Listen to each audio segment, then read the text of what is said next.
Here, cheers. Cheers. Thanks, Andy, for Cheers. pouring the drinks. Thank you for Mimosas inviting me, today. too. Are you ready for I this? don't have a penis.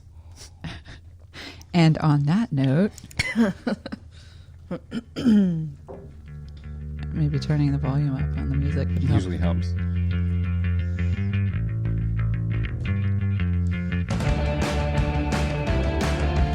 There's a dance party for you. Right? Oh my God. Good morning. Good morning. How are you? This is my kind of church. Yeah, right? With mimosas. Do you notice I got the orange juice with no pulp? Pulp and mimosas. Yeah. No bueno. The other day, when I was doing a photo shoot with Laura, Yeah. I was like, I'll bring the mimosas. And I went and I got that amazing orange juice from Petaluma Market that's fresh squeezed, but it was super chunky. So we had chunky mimosas, which is perfect for a photo shoot because you don't have to worry about anything being in your teeth, right? All right, Heather, happy Yes. Sunday. Welcome Sunday. back to part 2 of Sex and Dating. I'm so happy to be here. Andy, Hi. welcome to part 2 of Sex and Dating. You're on the hot spot today Am I? because we're going to get your opinion on all things that we talked about in part 1, which I have notes here. Also, it doesn't really have to go to script. It just... Is there a script? I didn't open up that email. No, didn't get the but memo? he did do his homework by listening to part 1 and, getting some info about what we're going to talk about. Excuse me while I wrote out some notes, so hopefully that'll be good. Where are they? Not here. Are they? Do you remember them? Yeah. It's like once you write them, they're like locked in. It's just that, I just have to do the physical act. That's why I doodle. It's easier to that's where the idea is, and then move on. And then move on. So it's a special Sunday morning mimosa episode of Not Gonna Lie. I'm not gonna lie. Because we can. Just cause. Just cause. All right. So let's dive in because Andy is here to give us the male perspective of all male. of the... A male perspective, not the male. Thank you. Oh. Thank you. You don't speak for all of them? All of them. We had a meeting last night. All of the male perspectives. And also, who's not here is Buka, because I don't know if you remember at the end of the episode, We pressured him into being on. Roped him in here and put a whole ton of pressure to say yes to be on the episode. And a guy who hasn't dated in 30 years. Yeah, he hasn't dated in 30 years. Also, and Andy, correct me if I'm wrong. Well, I don't know if that was really meant for you because you're not married. But what I was thinking was there's probably a level of discomfort that he would have chiming in, knowing that potentially he has a spouse at home who may judge his perspective, more specifically when we're speaking about polyamory or if we're going to, we don't have to speak about it, but I don't. Sure, but I think that anybody who has opinions shouldn't be precluded from expressing those opinions because, somebody else might have a negative reaction to that. Doesn't mean you don't have to have an opinion about relationships even though you're in one. Well, that's kind of what my thought was originally. I was like, well, you are a male. You do have opinions about, dating, whether you think online dating or regular dating is normal or, monogamy and polyamory, whatever. You still have opinions just because you're married. Doesn't mean you're practicing And he hasn't been living under a rock. Right. He does know that online dating is a thing. Yeah. And really, if anybody has not been living under a rock, it's probably Buka. Yeah. So anyway, but I kind of gave him a pass on that. He was like, yeah, I don't, And also he's super busy, so whatever. Screw you, Buka. We're having mimosas and you're not. Bucalist. Okay, so I'm just going to dive right into the first question. And have you done online dating, Andy? Yes. And did you love it? I think it was Did a you spectrum. hate it? I think, the first time that I did online dating was, technically I was separated but not divorced. And it was just because my divorce was an interesting exit. And so it wasn't like I was any sort of rage dating or anything like that. And I was living in an area. Oh, I've so rage dated. I went right to Heather's eyeballs there. But I was just like, how does this all work? And to be honest, this summer I think has been a big change. The last maybe 6 to 9 months has been a big change in my thoughts about that, because I think there's a lot of content information out there about online dating, what it's supposed to mean. And people say, oh, no, you say this, you do this. It's kind of like resume writing. Like, oh, you were on a team that was successful. Just say you led the team. I'm like, no, I don't want to do that. So I tended to have the kind of online dating profiles where my There's friends... no place for scruples in online dating. Yeah. But people would like look at that and go like, that's really depressing. Like, it's honest. I'm like, yeah, it's depressing. I'm like, well, okay, whatever. I'd rather just, if you're going to put a billboard out there, I get it in an advertising context that you want to attract the most people and then they can decide. But I feel most disappointed with online dating because it seems like it's the script that people are trying to do. And my personality is a baseline. I'd rather assume we all get along and we all like each other and then find the ways in which we're different and just address them. But when you go online dating, it feels like if you're not following the script, you're looking for reasons to get out of it. Should you address differences or embrace differences? I think embrace them. I'm just saying you address them if you need to. Like if somebody's like a morning person versus a night person, like that might mean something in a relationship in 6 months, 10 months down the road, whatever. But dead to me. But yeah, like some people like I can't. Like I have a lot of energy in the morning, and people normally will bring that up. So I live alone. There is definitely deal breakers that you don't know up front.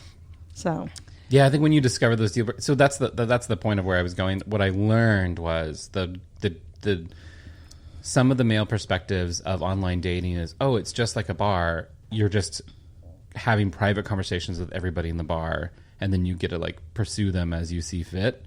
I don't think it's that at all. I think there's this male vibe that turns on that pays attention to one particular person, even though they're kind of juggling, and they feel like it's a game. Like it's just all about numbers. You need to see numbers of people. Like, yeah, I'm rather. Like, you think that's a male thing that they pay attention to one person, but still kind of juggle other? I've learned that it's on probably both sides, yeah. Or at least for straight dating, queer dating. I'm not so sure it would really matter, but yes, I think that because the setup is you're trying to portray yourself, and online dating came at a time in which Facebook, Instagram, whatever, your online presence is a curated version of you. Mm-hmm. Mm-hmm. And dating goes on to that. That's why a lot of the dating apps link to these social media things. So you would think get a bigger picture, but what you're getting is a bigger picture of the person as they present themselves, not as they really are. Well, the reason I circled back to that is more because I was surprised. Like, as you were starting down that road, I was thinking in my head, part of the challenge that I have with online dating is the same thing that up until this last couple of years I had with regular dating, and that is I didn't know how to juggle multiple people.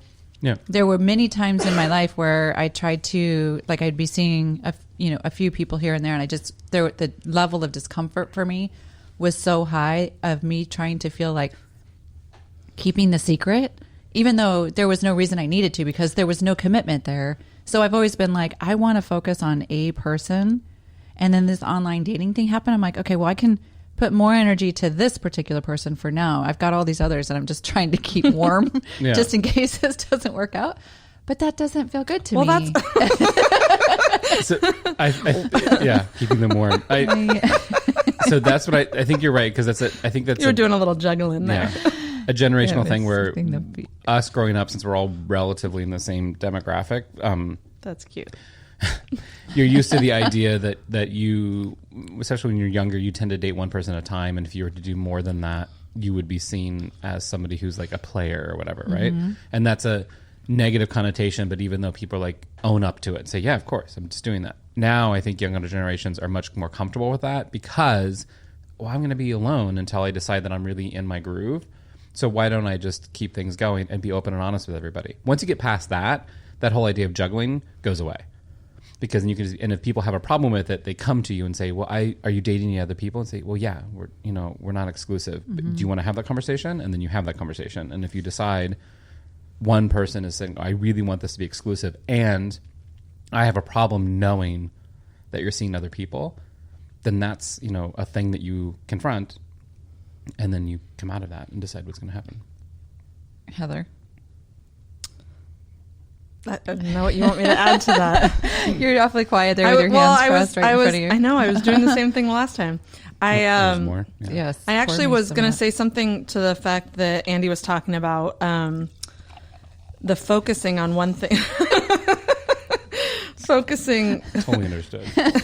focusing at one thing at a time online, I am not the male perspective. However, I have been witness to a male and their activity in online dating and their strategy, and it is cast as much bait as possible because the hope that one of those lines is going to hit.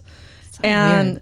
And it's so weird to me, and I wonder. But you see how it makes sense, right? Because the idea is that there's I do, thousands of people. But so Danielle originally asked you, did you love online dating or not like it? And I think it's more of a question of, was it successful for you in whatever your goal was in being there? Well, I think, sure, online dating was successful.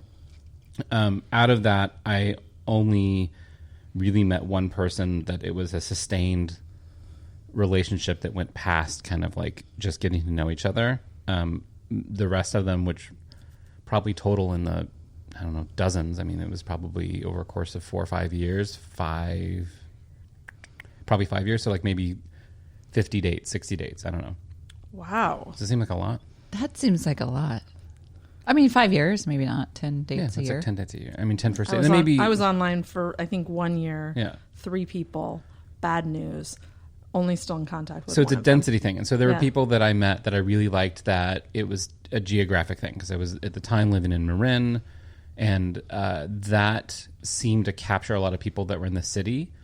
I think single people in the city who are of an older demographic. For sure. The Huge Marin difference. is like an attractive thing. And the assumption that I found out, this is where I'm getting Marin to. is an attractive thing for people from Yeah. San Francisco, not from people from Sonoma But, County. Right. Correct. Yes. And then, which is why I live here in Sonoma. So the reason why that became a problem for me is that when people saw that I was in the city a lot, worked in the city, but lived in Marin, they assumed that I owned my own place in Marin. So when that would like come out that I was a renter, it would shut it down, because why would you want to date a renter in Marin? And that was, it's you understand the city's a bubble. And that, Bougie shit. whatever. But like, and then I would point that out, like, well, you're renting, but not only that, you're paying twice as much rent as I am in the city. Sucker. And I have like a yard and a dog and a view, and Yeah, the dog is probably what took turn him off. yeah, or something like that. So what I found was like I'm there's a new set of filtering systems, and there are things that would naturally pull themselves out if you were to date in person, like people who don't want somebody who has a dog, or don't want somebody who lives somewhere, or don't want somebody who looks or dresses or acts or partakes in something. I don't want sports fans. I really want a sports fan, like that kind of stuff. Even though you verbally put it on the site, I don't know that people are really content readers. I was a content reader, and then I would like be with the person, and we'd be like, yeah, so you mentioned that you like this, like what's that all about? Like, well, how do you know that? I'm like, you put it in your profile. And they're like, you read the whole profile? And that seemed like a stalker step. I'm like, then what the... And so there was a little bit of What'd you put it there for? And I think it was just expectation management, where for some people, they outsource their dating to an app, and an app is going to tell them, and people are going to message them because they think they're interesting and attractive or whatever. And then it's the same thing as like, oh, I'm hungry. What do I want? I want Greek food. And you type it into an app, and it says, these are the 3 Greek places you can go to. I mean, I think that maybe what I should do, well, we established a couple in the last episode, the part 1 episode, that I think I'm kind of over the online dating thing, which I've actually said many, many times over the last year and a half. So, you take it for what it's worth. But if I do go back, maybe what I should just do is like bullet points, not of who I am, but who he needs to be. Like, you have the profile, and I'm like, I don't want to fuck around. I'm just going to put like my 10 check boxes there. 6 inches. And I mean, I might narrow it down. I think there was a 6-inch comment from last time. So that's a no joke. If you put difference out between 6 inches and what? If you put out what your things that you are looking for in the other person are, I do wonder how much of that, like everybody has a list of things. I like to be surprised by something, and it's usually something around like, oh, this is a characteristic that I associate with another person where I had a not so great experience. But when it's this person, it doesn't bother me as much. Maybe you just, I don't narrow it down You're to kind 10. of a but- unicorn I'm tolerant. that way, though. Here No, we I go think with the unicorn again. No, I think I moved around a lot as a kid, so I was really used to always being the new kid. I've always, until this year, I worked in a professional space in which I was not a decision maker, not the major kind of intellectual force behind something. So I think I've always been a good, tolerant person because of that. I've always put in situations where